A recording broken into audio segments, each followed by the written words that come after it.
Welcome back, everyone, to the Know It All podcast series, your career cheat sheet, where we talk about how to break into the Canadian job market, and we also discuss strategies that help international students learn a lot more from the veterans in the industry.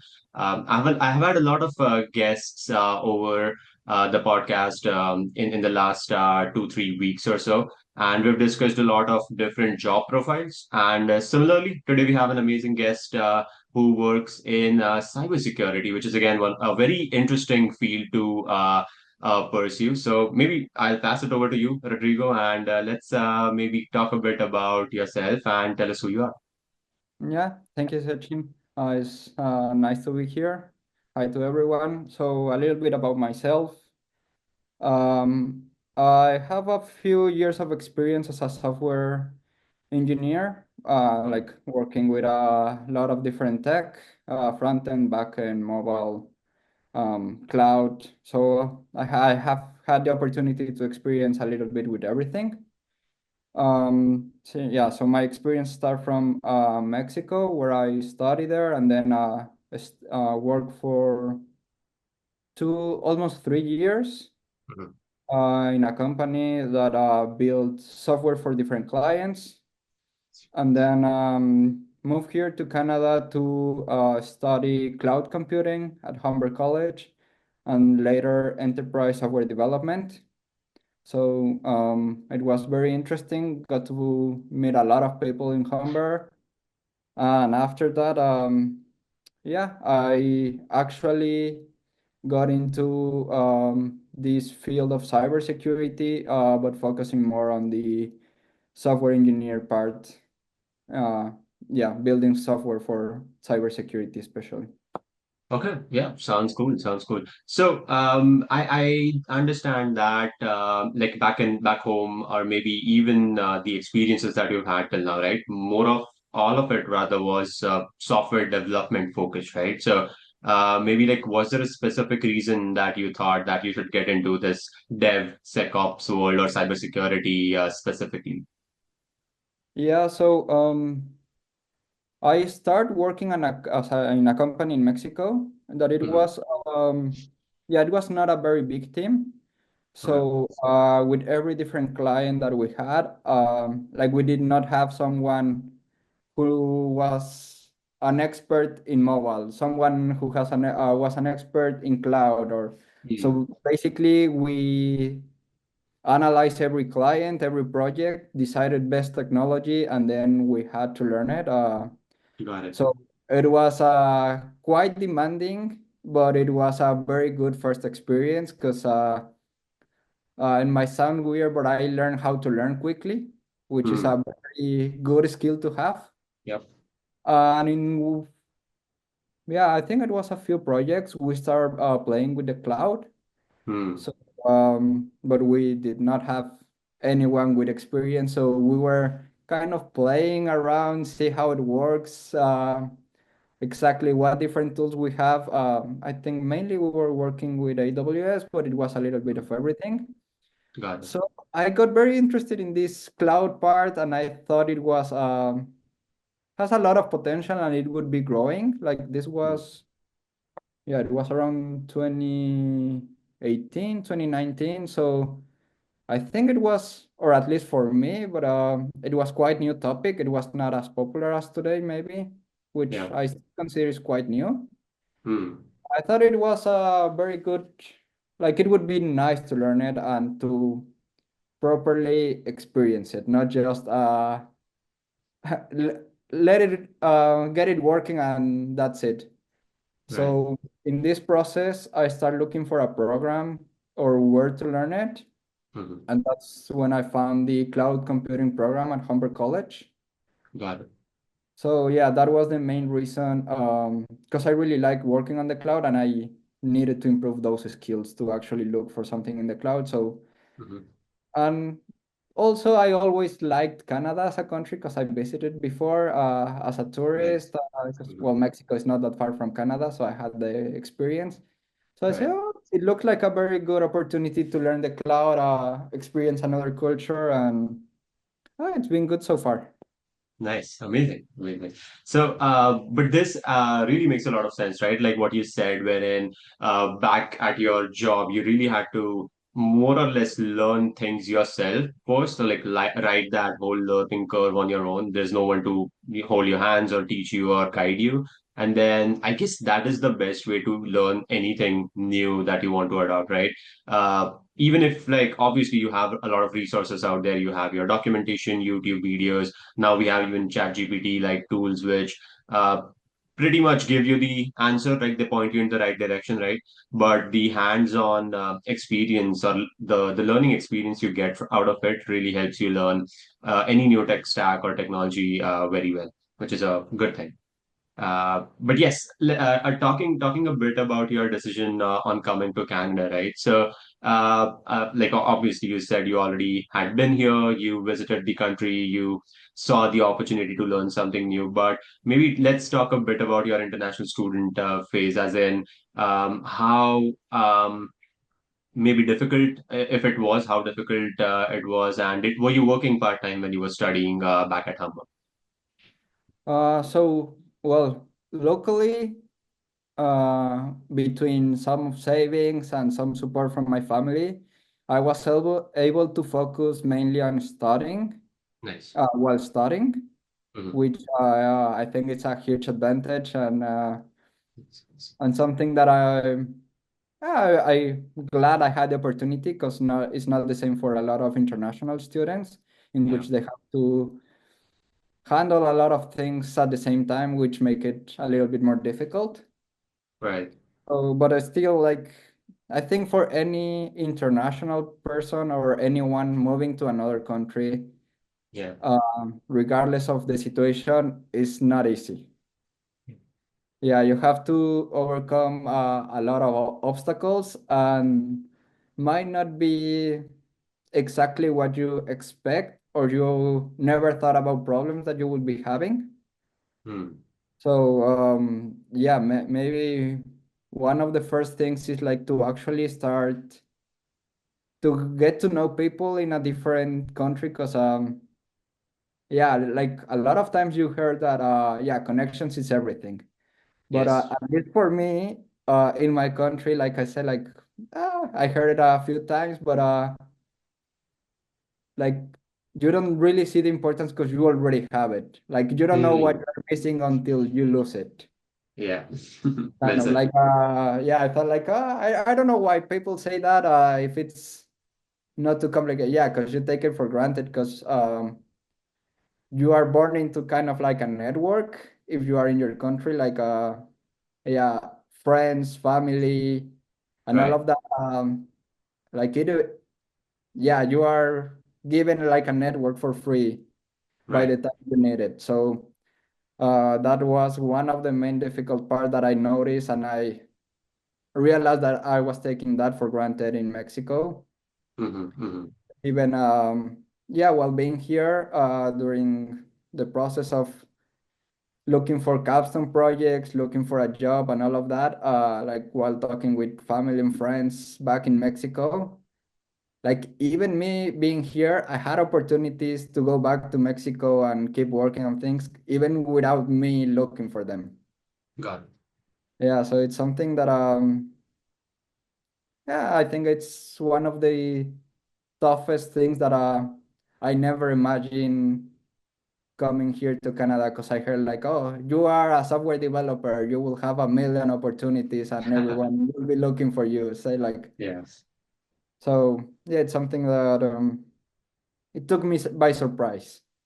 True, true. No, that's a very, very good point. Like, especially for international students, it's a completely new world they are stepping into, right? Like, culture-wise, even as you said, the networking phase, the whole creating your own network from scratch is like a completely new struggle, apart from what you're already going through with the whole shift, coming to a new country, getting settled over there. So, that really makes sense. And back home, we do take things for granted, right? Like, we already have like a pre-built network because of our family, our roots, our connections there, and we don't really feel the importance of creating a new connection or creating a new network by ourselves, which obviously is a huge shift when you move to a new country.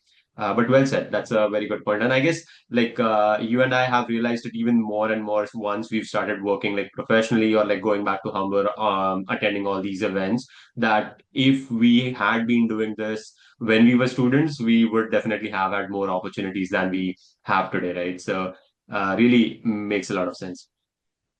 Yeah, yeah, it's something that because even well, I remember hearing that as soon as I arrived to Canada and said like, "Ah, I think they are exaggerating. It has worked I for me see. so far in Mexico. Why wouldn't it work in Canada?" But Right. yeah, big surprise.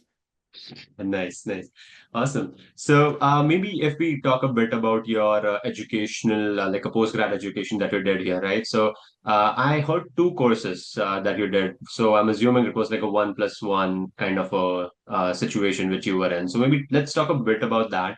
And was there a specific reason you did the 1+1 thing, or was it because of work permit related things, PR related things? Maybe let's talk a bit about that.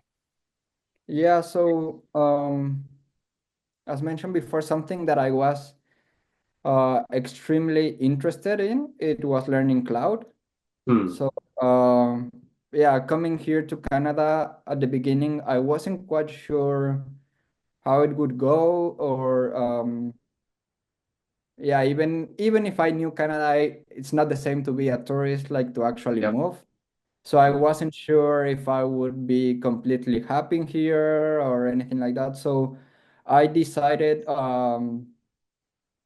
yeah, to go for the cloud program first, like Hmm. kind of a priority thing. Like whatever happens, I'm learning cloud. Got it. Everything else, let's see how everything evolves. Yeah, and the future, it's very uncertain. So Yeah. I wanted to get the cloud thing done first. So that's why I Hmm. joined. And while I think it was around finishing my first semester, because cloud computing was 2 semesters. Right. Like I was very happy. Yeah, I was feeling comfortable in Toronto, how the Hmm. college was going, getting to know people. Well, even if it was during pandemic, which Hmm. was a little tough, because Definitely. it's even if it's harder, I would say, to study online, being international, like your Yeah. first day everything online. So even with all of that, I was kind of happy.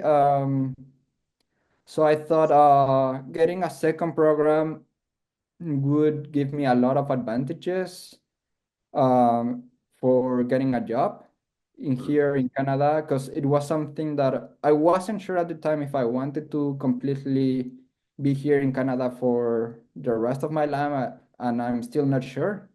But Right. I was sure that I wanted to experience that in Canada, like working Hmm. at least for a few years. Sure. And I thought that it would be a very smart move to get that second program, the enterprise software development, because it will open a lot of doors. Sure. And it was a program that I already had in mind before coming to Canada. I see. Okay. So it was just let's go experience cloud computing first. And depending on how it's going, let's see if I go for the next one. Okay, makes sense. Makes sense. So, uh, which I guess, like again, it depends from situation to situation, right? For example, as you said, for you, it was more like let's try out if this program works for me, if Canada in general works for me, right? And if yes, then I'll keep on adding more things to it. Like you took a different course, now you're working full time here, and you plan to do that for a few years, which is, I guess, very good plan. It's a good strategy to use, right? But if I were to just contrast it a bit with a lot of international students that I work with, a lot of them come with a mindset of obviously making a career for themselves. So either they do like a 2 year course, get a 3 year work permit, get their professional life set up here, with obviously living here with a long term goal. But yeah, this is good to know. Like very good strategic step-by-step plan wherein you go in, you see, you what's the saying, you get a lay of the land and then proceed accordingly. Yeah, and something that I also like, with this strategy that I follow, instead of enrolling directly into a 2-year program, for like, yeah, coding or something like that, Hmm. I Hmm. noticed that a lot of 2-year programs was not specifically built for people that already have experience of or knowledge for in software development. Right. So a lot of that first year kind of put everyone in the same place, or that's the objective of the first year. Right. For me, like having already a bachelor degree in Mexico and having almost 3 years of experience, Hmm. I was thinking that maybe the first year would not, I would not be benefit, like I would not take a lot of benefit out of it, Right. Yeah. which looking these two programs 1 year, it was a requirement to already have knowledge or experience. So it goes directly into something that I could learn.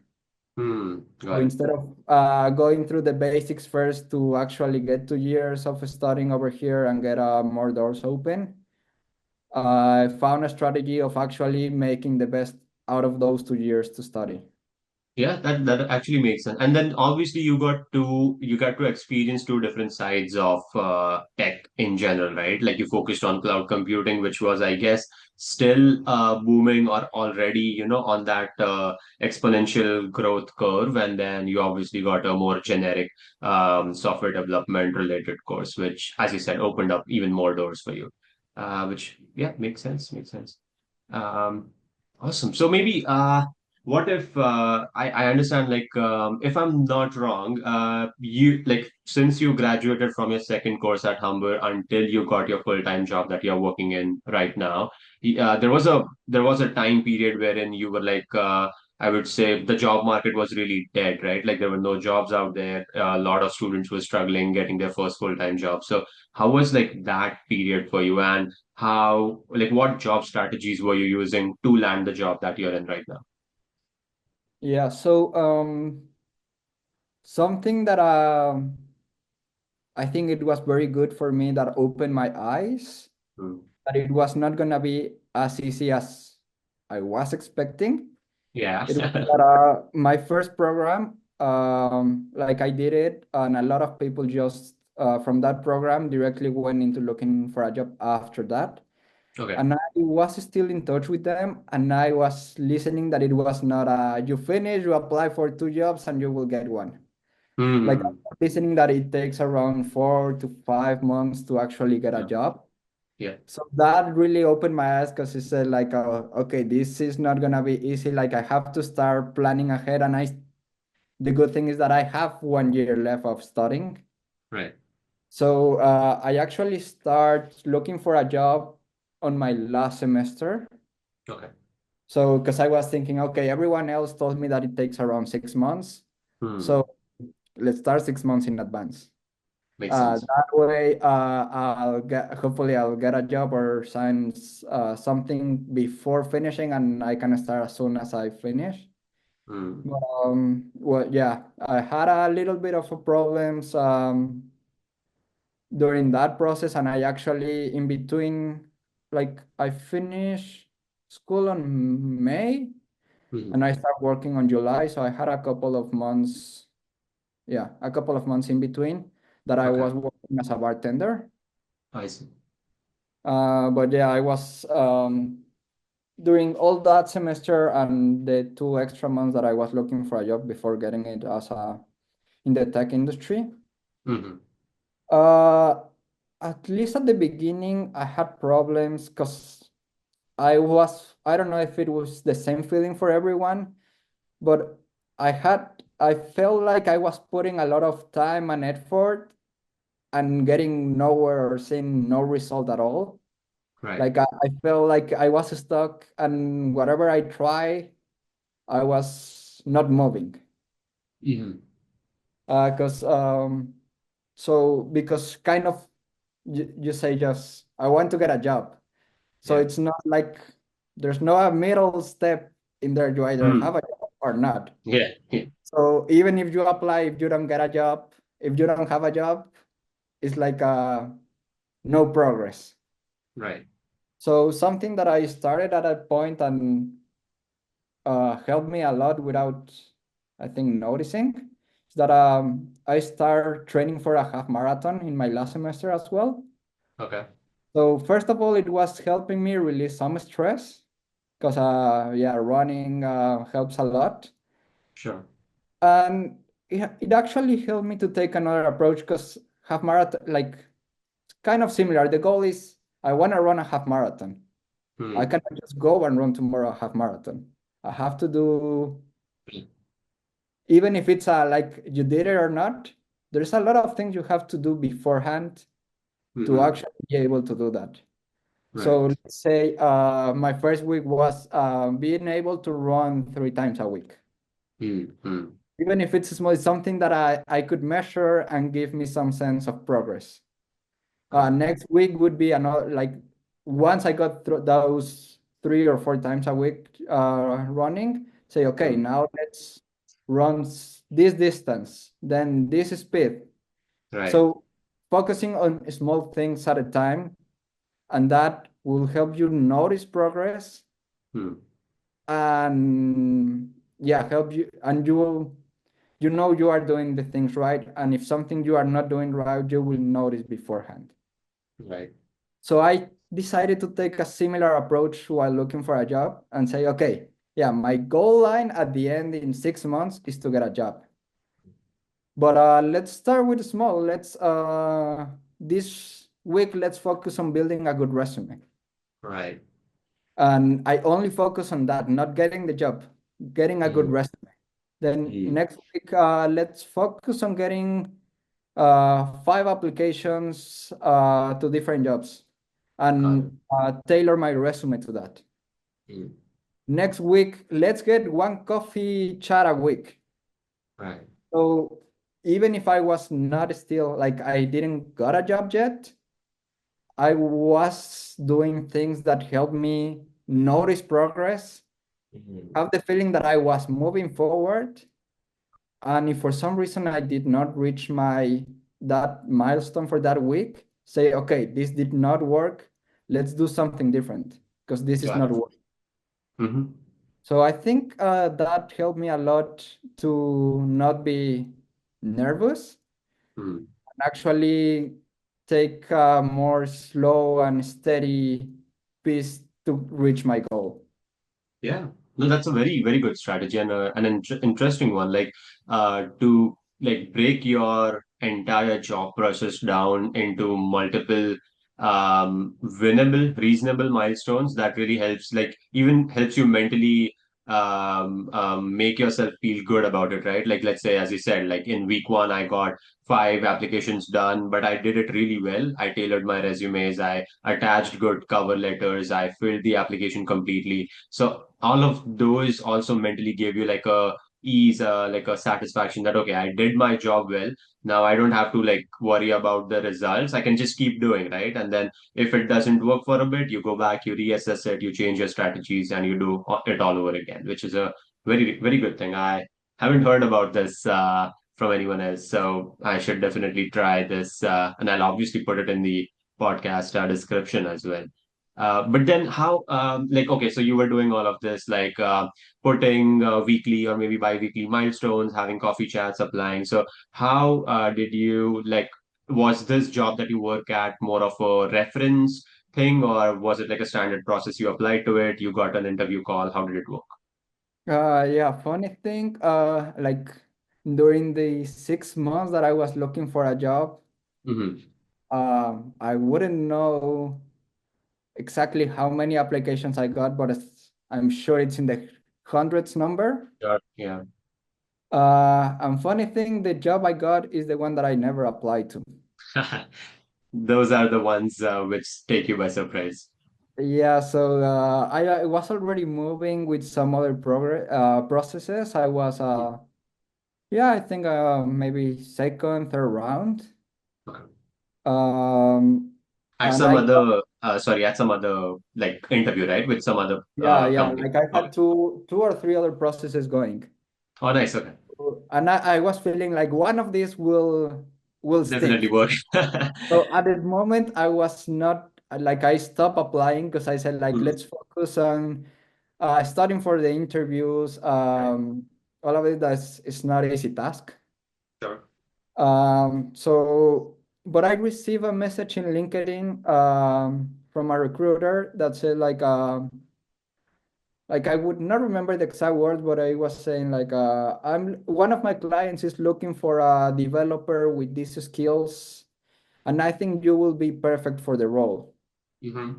Do you have time for a talk? And say like, okay, I have other process going, but what is the worst it could happen? Right. So I got that phone call. Mm-hmm. Um, it was matching my expectations, and also the recruiter thought that I was a very good prospect. Okay. But she told me that it was a very beginning of the process, and probably I Mhm. would not hear for at least 1 or 2 months. Wow. Okay. And I say, okay, but no rush. Like I didn't mention at the time, but I'd say like no rush. I have other things going. Right. Uh, and like that, I didn't hear anything for like 1 month or something like Mm-hmm. that. And Mm-hmm. the other processes were still going, but very slow. Okay. And then suddenly this process, they call me, the recruiter called me like it's a, like, okay, it's now. You have an interview. I think it was like in 2 days. Okay. Are you free? Like, yeah, sure. Mm-hmm. And then I passed that one. I had the Mm-hmm. second interview like 1 day after that Mm-hmm. and received the offer like the next day. Like, so Wow. once they say like it's now, I think it took Hmm. like less than a week to get the offer. That's interesting. I haven't heard of process work that quick. Well, it was the case. It was in my case at BMO as well. But for any other person that I've talked to, I've never heard the job process to be this quick.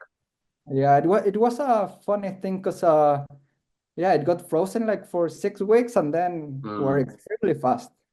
I see. But then what was going on with the other interviews that you were prepping for? Like because you said you there was like a 1 month, 6 weeks gap between the initial call till the day you interviewed with this company, right? Yeah, so for one of those processes, I think I did like three, maybe four Okay. rounds. Hmm. And the last one, they told me, okay, we are happy with you. You will probably get an offer. Let us just finalize the budget for and verify that everything is in order I see. Okay. before we can make the job offer. Hmm. And say, okay. They told me that like for 2 weeks we are still working on the budget. Um, and yeah, and then I got another job, another offer, Okay. and another process. I actually rejected once I signed my current offer. Oh, I see. I rejected the last round for another process. Hmm. I see. Yeah, yeah. Like it's funny thing. Feels weird after receiving a lot of emails saying like we will not follow through with you for the next round um, because we have other prospects that align better with our Hmm. expectations. It Right. was very funny to write that final email and be on the other side Right. and steal the words from those emails. Like saying, Got "Okay, it. Got I it. appreciate your time, but I found something that aligned better with my." It was a very, Nice. very good feeling, I would say. Completely understand. Yeah. It's like you're on top of the world, right? Like Yeah, you get like hundreds of those rejection emails throughout the process, and it just frustrates you so much that once you do have something that you like aligns perfectly with what you have in mind and everything works out fine, you feel as if like it's a very satisfying feeling. I would say. yeah, very satisfying because yeah, the position that I have that is DevSecOps. Hmm. Um, it was exactly what I was looking for, combining my software engineer skills that I already have, already Hmm. had, and the cloud. portion that I wanted, and I studied and knew what the main thing about coming to Canada. So it Hmm. was actually a very good fit for me being able to combine both. Got it. Yeah, makes sense.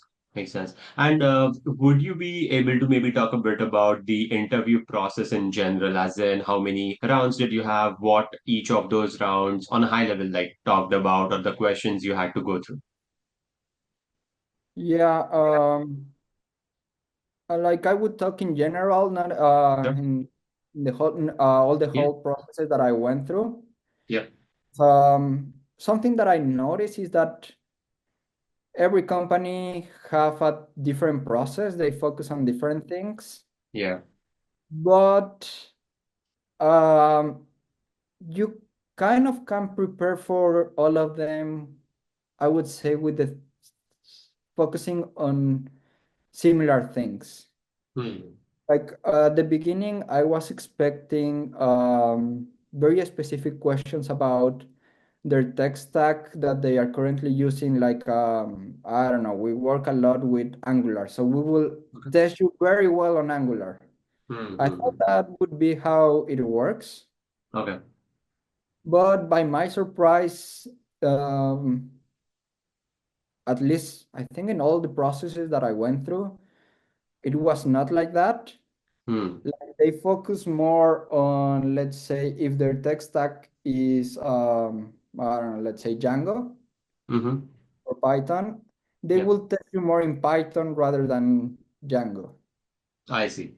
For frontend, they will test you more on JavaScript rather than the framework, and they will test you on how it works Python, how it works JavaScript, how it Hmm. works Swift, rather than the framework, because if you know well the basics, Hmm. learning a new framework Sure. is easy. Yeah. Makes But sense. if you only know the framework, moving from one framework to another, it's really hard. Very So well all said. processes, they focus a lot on knowing the basics well, and Hmm. knowing, I would say, data structures, algorithms, something that you can translate to any other task that you have to do, rather Got very it. specific. So if I would advise someone, yeah, you have to know some frameworks because it's Hmm. useful, because they Hmm. will ask you about what experiences you have with those tools, if you have any. But the actual technical questions would be, I would say, more focusing on the core technologies of every framework. Right. Makes sense. Makes sense. And then, so like this is all I would assume like a very high level summation of the technical rounds you had to go through for all the different interviews you prepped for, right? And then was there any like non-tech as in a behavioral round wherein maybe you had to talk with the hiring manager or the HR, but it was not really technical, more on a like a non-technical, a behavioral kind of a round. Yeah, I think I did not have a lot of like only behavioral. Okay. It was a mix. Yeah, it was a mix. But I would say even in the technical questions, at Hmm. least the ones that I had to code live in a notepad, Okay. I would say that is like if they are just straight asking uh, what is an array, okay, that's very Hmm. technical. But if you are Yeah. coding live, I think that's hidden behavioral interview, Hmm. because you are talking with well, probably what would be your manager or senior Sure. in the team.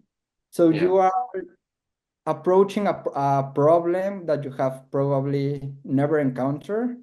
Hmm. So how you behave, how you approach the problem, how you um, yeah, how you approach difficult situations. Right. Because yeah, you will be working with technical persons and your senior developer or your manager all like every day. Sure. You have to even if someone is very good technical, if you don't have fun or you don't get along with that person, it will not be a good match, a good fit. Yeah. Yeah. So like you have to be relaxed in those technical interviews, make it fun, make it yeah, maybe like not lose the point that you are actually coding, Yeah. but throw in there a few experiences, throw a few jokes if possible. Yeah. Like Yeah. I remember one I had to code a problem about a recursive something that it was solved recursively. Mhm. So yeah, I'm not a big fan of recursively because it's a tricky thing. Yeah. Mhm. So I remember I did yeah, I did my solution and I say, wait, before we execute it, let me read it one more time, make sure it works.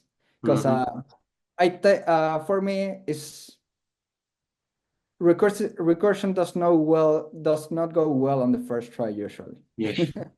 Yeah. I asked for that and then I run it and it actually ran well on the first try. I said, Right. "Oh, I'm surprised. I usually don't do this." And he started laughing, like, "Ah, don't worry, it's the same for me. Like, I never get any recursion problem on the first try. So, this is a big surprise for me as well." So, Got it. yeah, those kind of things help you make it a little bit more fun, and Mhm. I think it's kind of a behavior thing without you or them noticing. Makes sense. And I completely agree with what you said, right? Like as long as, or rather, as much as you try to keep your interview like a conversation, instead of it actually being an interview, it really helps ease out your nerves. It really helps ride along on that interview much better. But if you like maybe get a bit nervous or start giving out those signals, then it slowly turns into an actual formal interview or more of an interrogation wherein it's like just a question answer basis, right? The interviewer keeps asking you questions, you try and answer it as much as you can. But as you said, if you keep adding those small fun elements, if you try to add in, throw in a story or two here and there, it makes them feel more, I would say, of a conversation rather than an interview, and it obviously adds some extra brownie points to your interview, right? Like because at the end of the day, they want a good team member who can gel and fit in well with the team, right? They don't just want to hire like a resource who can code well. They can always train you to become a better coder, or like they can always provide you support to know what or how to code which aligns with the team's expectations, but they cannot change who you are, right? Like if you are a person who is just focused on coding, not at all good at communication, then that's just not something that they're going to work with, which is a very good point. Yeah, yeah, I think it's very important. And I think something that I noticed after a few interviews, even the questions that you don't get the right answer, Hmm. like it's not a killing point because, Yeah. well, nobody knows everything. And I don't know if it was good or made but always that I had or they say that it was not 100% correct, my answer. Hmm.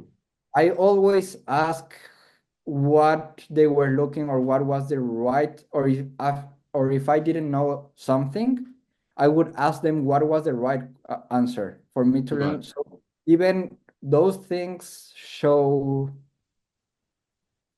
your curiosity and yeah, willingness to learn and how to approach something that you don't know.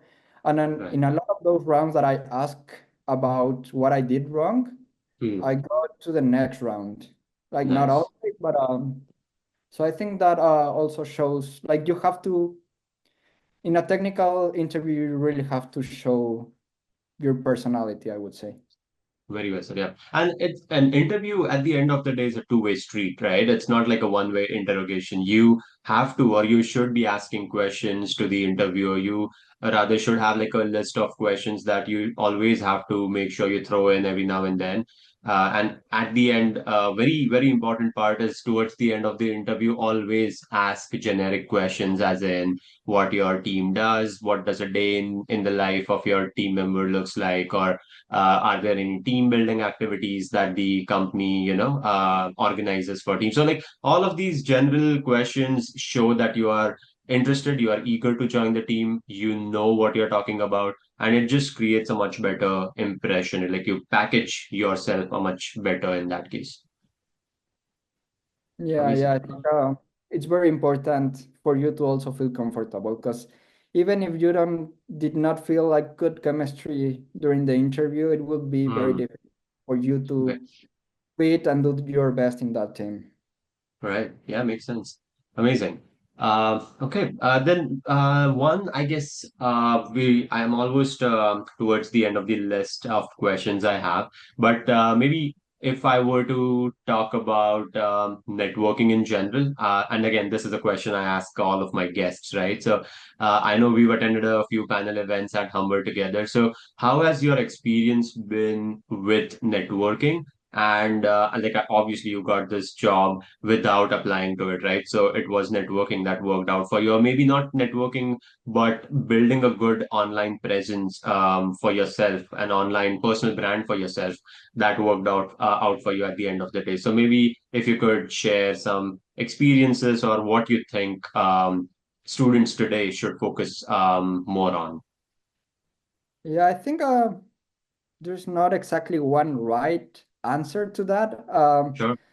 Even I wouldn't know exactly what was the one thing that clicked for me.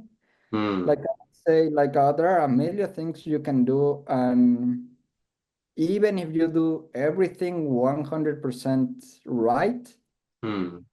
I do believe that there's certain factor, a small factor of luck that you need to Sure. click. Yes. But what like luck without effort does not work. Effort without luck doesn't work. It's the right amount of combination. Nice. But everything that you do, so I would say that that piece of luck is like winning the lottery. Right. But there's a lot of things that you can do to win the lottery. Like if you're a very technical person, you just bought one ticket. Hmm. But if you are a very good technical person and you do networking, you bought two tickets. Nice. If you, besides that you are building your brand, you have a very good resume, you now have five tickets. So I would say you have to focus on a lot of things and try to buy as many tickets as possible, having a good resume, doing Hmm.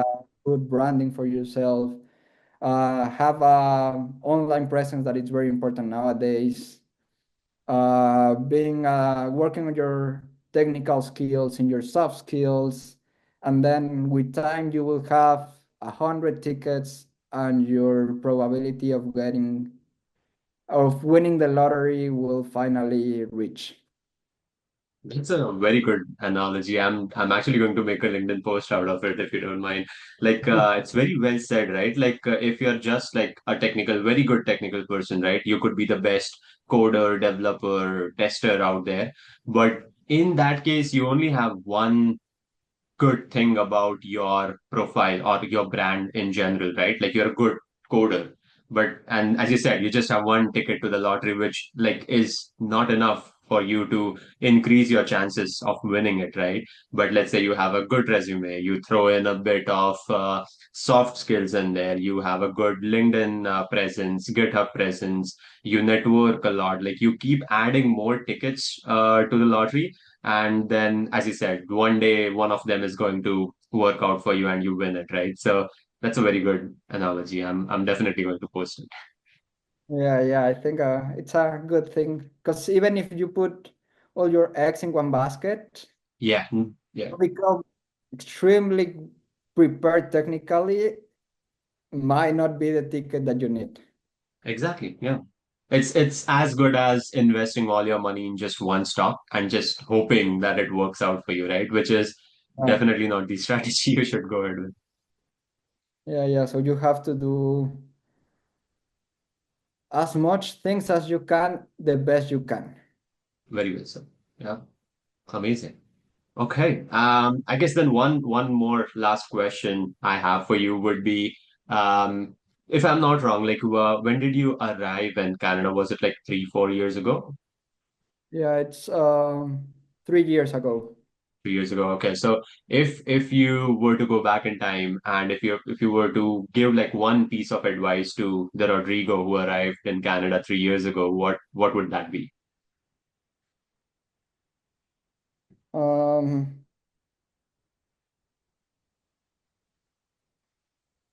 I would say, and something that I might have done wrong, at Hmm. least at the beginning, would be to understand the job process in Canada sooner. Got it. Because like, well, at first, I did not have a lot of experience in looking for a job, even if I got a job in Mexico, Hmm. but it was, I did not even go through the normal process. Like, I got a referral from a friend that I met Hmm. in university, and then I just got a call, and that's it. Got it. So I assume it was just okay. I have experience. I'll build the resume that I built once in Mexico. I just translate it to English Right. and that's it. Uh-huh. So I think at least for, yeah, maybe the first year that Hmm. I was not extremely pushing for a job, but I was still, let's see if I get something like a Right. part. I just assumed that it would be Easier. this year and the same as I did it in Mexico. Hmm. But it's not the complete opposite because it's, yeah, it's an interview, but you have to understand how to build a resume, how to apply, and it's small things that change, but those small things are the things that matter. Right. Yeah. Very well said. So even like I would say, like, instead of go directly to apply and do and yeah, put all your effort there, Hmm. take some time to understand what you need, learn what you need, and then start working on that. Yeah, yeah, that's very well said. And I guess a lot of, or rather, the main issue which a lot of international students face is lack of resources, right? Like they don't really like once you land here in a completely new world, when you step into a completely new country, you don't know what and where to look at, right? Like whom to ask that, okay, this is something I want to learn, I really want to know, but I don't know whom to talk to, right? Even I was like the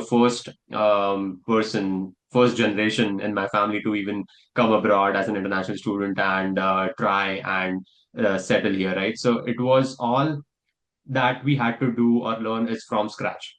There was no one here to help us out, right?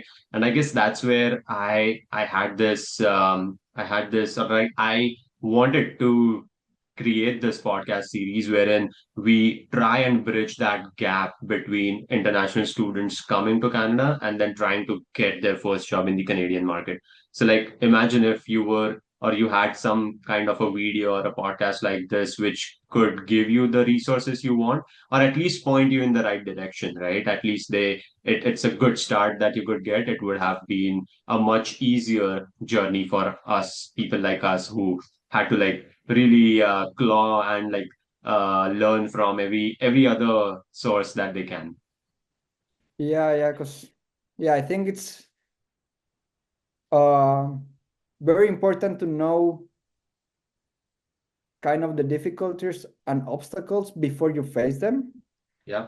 Yeah, as an international student, you will assume that everything would work as it's in your mind, Yeah. and then as soon as you start looking for a job, you find out that that's not the case. Mm. So you get to know by different resources that beforehand what you need to do, and you Mm. start preparing for that. Like it would have been very nice. And I think I was a little bit luck, as I mentioned before. Like I had the experience of knowing from my first program that they were struggling with that Right. process. So I knew it would not be easy, but I Hmm. still had 1 year to prepare for it. Got it. So if I like, I think this podcast could help a lot of students to open their eyes into the situation and Yeah. what to expect and what to do before Hmm. they crash into the wall. True. True. Very well, sir. Amazing, amazing. I guess we have covered all the questions I had for you, and again, a lot of interesting analogies, a lot of good learnings that we got to learn here. But yeah, just to quickly, if I were to sum it up in a minute, right? So um, again, if you are an international student who has just arrived in Canada or who is maybe starting their job search journey, the main thing is first of all to sit down and analyze and create a plan, right? Create a strategy that okay, this is how I want to start or continue my job search process over the next 1 month, 6 months, 8 months, and these are some small achievable milestones that I want to first of all see if I can get them, right? If I do get there, I keep building on top of it. If I don't, I go back and revise them, right? So creating a plan, very important. Networking, as Rodrigo said, very again important because I personally feel experiences and talking to people teach you a lot more than just like prepping for something, reading something, watching a video or anything like that. So, of course, watch the podcast, but then again, go out and network with people as well. That's the crux of doing this whole thing, right? But yeah, anything else that you would like to add, Rodrigo, before we close the call today? No, I think that's pretty much everything on my side. Awesome. Amazing, amazing. Then again, thank you, everyone else who watched the episode till the end. And we'll obviously put your contact information or anything that is that would help the students and our audience out there to learn a bit more about cybersecurity in general, or maybe the courses you did at Humber, maybe your experience going through those courses, right? But yeah, I guess that's all for today. And thank you everyone for watching. And thank you, Rodrigo, for taking your time out on a Sunday afternoon for us. And yeah, we'll be back soon with a new episode. And I'll see you guys soon. Thank you.